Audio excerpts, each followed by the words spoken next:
Welcome to Story Recap. Today I'm going to explain a 2008 action crime thriller film called Taken. Bryan is a retired government agent.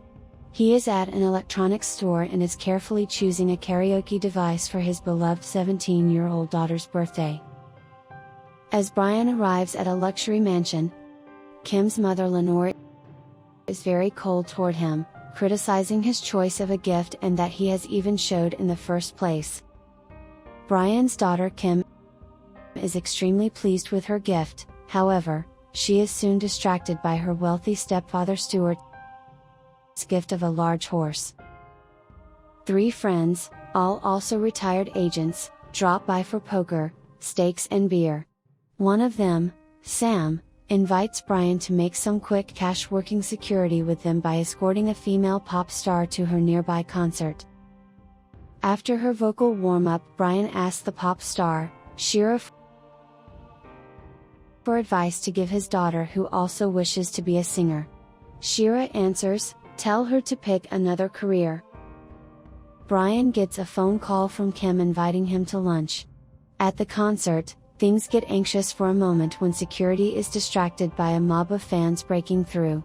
Bryan escorts Shira away from the crowd, but is confronted with a knife-wielding assailant that Bryan quickly takes down. As a thank you, Shira offers to help Bryan's daughter with a vocal coach and a manager if she has any natural talent. Bryan is very excited and plans to let Kim know about Shira's offer. However, Lenore comes to the lunch also and it becomes clear he was invited only to sign the parental consent form. Kim needs to take a vacation to Paris with her friend Amanda. Bryan is reluctant to agree, knowing the dangers of the wrong parts of Paris and feeling Kim is too young, but Kim explains she'll be staying with Amanda's cousins and spend most of her time in museums. Bryan says he will consider the matter, but Kim takes it as a no and becomes very upset. Lenore tears into Bryan for being too cautious. She wants their daughter to experience life. The next day, Bryan shows up at Stuart's mansion with a signed consent, a prepaid international cell phone, and some conditions about calling him every day. At the airport, as Bryan is retrieving Kim's luggage from the car, he sees a map of Europe with several cities circled in a pocket of Kim's luggage. He confronts Lenore, who admits that the girls are actually going to follow the rock band U2 on their European tour, not just stay in Paris. Bryan is angry, but it is too late to do anything about it and waves to Kim and Amanda goodbye.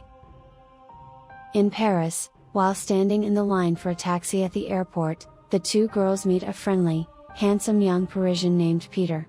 He suggests they all share a taxi for the expensive ride downtown. Amanda immediately accepts and Kim reluctantly agrees. While they wait, they have Peter take their picture with Kim's phone.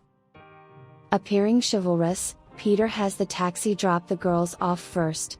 He invites them to a party that very night and Amanda eagerly accepts. As the taxi pulls away, Peter makes a quick phone call, where he simply says two girls, about 18, and the address of the apartment. Upstairs, Kim inquires where the cousins are at. Amanda breezily announces the cousins are on vacation in Spain. After several attempts, Bryan gets hold of Kim on the phone. While they talk, she suddenly spots two men grab Amanda and carry her away from view while Amanda kicks and fights.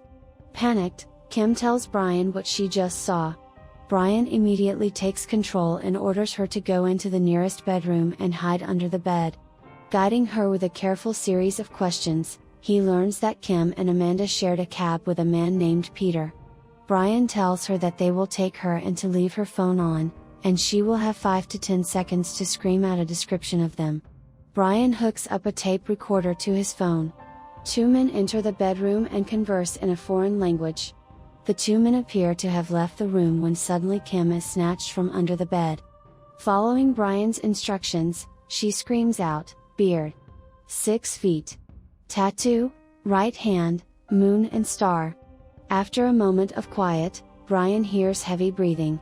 Bryan tells the kidnapper that if he lets his daughter go immediately, he won't pursue him. If the man doesn't let Kim go, then he'll hunt him, citing his skills as a covert agent. The kidnapper, possessing a thick accent, responds, "Good luck." Bryan sends the taped conversation to Sam, his ex-agency friend from the concert. Sam provides a detailed report that identifies the language as Albanian, and he even narrows the accent down to a specific town in Albania. Their leader's name is Marco, and he is a very powerful figure. Sam tells him that the Albanians kidnap girls for prostitution, and Bryan has, at most, 96 hours before Kim will disappear forever. Bryan makes it to Paris in a private plane provided by Stuart. Bryan first gains access to Amanda's friend's apartment. He visualizes the abduction from the clues left behind at the scene and finds and recovers the memory card from Kim's smashed cell phone, which is adjacent to the bed under which Kim tried to hide. At a do-it-yourself photo kiosk, Bryan finds the picture Peter took at the airport and zooms in on a reflection of Peter in the photo. He finds Peter at the airport, trying to charm a female traveler, and tries to capture him. While fleeing, Peter is run over and killed by an oncoming truck. With his only lead dead, Bryan turns to an old contact, former French intelligence agent Jean-Claude, who now has a desk job. Jean-Claude informs him of the local red light district, where the Albanian prostitution ring operates, but warns him not to get involved. From the red light district, Bryan learns of a construction site where there are some new merchandise. At the construction site, Bryan acts like a customer and joins the line. Bryan searches the trailer for his daughter and causes a ruckus and has to deal with a few bouncers. In the last room, Bryan sees his daughter's jacket and a drugged woman but finds it isn't Kim. Bryan tries to question this woman, but she is so drugged she can't talk. Bryan carries her to a nearby jeep, and, after a wild chase, makes his escape from a swarm of angry Albanians. He takes the drugged woman to a hotel and rigs up an IV drip and injects the girl with medicine to help her detoxify. The girl comes back to consciousness and tells Bryan she got the jacket from another girl. All she can remember is it was at a house with red doors on the Rue Paradis. Bryan finds the house with the red doors, walks in bold and confident, and presents Jean-Claude's business card as his own.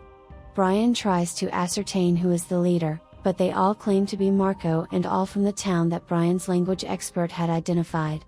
After some conversation, Bryan thinks he has identified the figure from Kim's phone. Before he leaves, Bryan asks the man who he thinks is Marco, to translate a note for him. The man reads the note and responds good luck, and Bryan recognizes Marco's voice immediately and says to him, "You don't remember me, do you? I told you I was going to find you," and, suddenly Bryan is shooting and fighting the house full of armed men. When the smoke clears, Bryan has killed all of them but Marco. Bryan searches for Kim in the house but finds instead, Amanda's dead body. Bryan tortures Marco with electricity, and Marco finally tells Bryan Kim was sold to a man named St. Clair. Bryan then turns the power back on and leaves Marco screaming in agony. Having discovered Jean-Claude's corruption, Bryan visits Jean-Claude's apartment that evening. Bryan wounds Jean-Claude's wife to coerce him into disclosing St. Clair's location. After Bryan gets the information he is looking for, he pistol whips the Frenchman to the floor. Again posing as Jean-Claude, Bryan gains access to a party St. Clair is hosting. Bryan discovers St. Clair is hosting a much darker party on a lower level. Bryan assumes the guise of a waiter and gains access to a darkened room facing a wall of glass. On the stage is a drugged, scantily clad young woman and a handler. In each darkened cubicle, a bidder presses a red button when they wish to bid. The auction ends and the girl is led away. The auctioneer announces the last and best woman of the evening's auction, an American, pure virgin. Bryan sees that it is Kim and pulls a gun on the buyer in this darkened room and forces him to outbid the others to purchase her. Upon leaving the room with the buyer still at gunpoint, Bryan is knocked unconscious from behind. He awakens suspended from a pipe just below the ceiling. He admits to the St. Clair that he is the girl's father. St. Clair then orders his henchmen to execute Bryan quietly and leaves the room. Despite being shackled to the overhead pipe, Bryan manages to break the pipe loose and escape while killing the guards. Bryan meets the surprised St. Clair standing at the elevator. St. Clair pleads unsuccessfully for his life by saying it was just business and telling him that Kim will be at a pier. Bryan shoots him dead and sends the elevator up to the party. Bryan races to the river, but misses the large yacht onto which Kim and other veiled women have been hustled as it cruises down the river.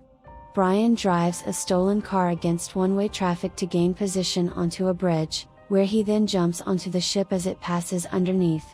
On board, an Arab sheik lies on a bed in a robe as a group of women in veils are led in. Bryan fights his way through the sheik's guards and enters the bedroom, where the sheik has a curved knife held to Kim's throat. Bryan takes aim and it's a standoff.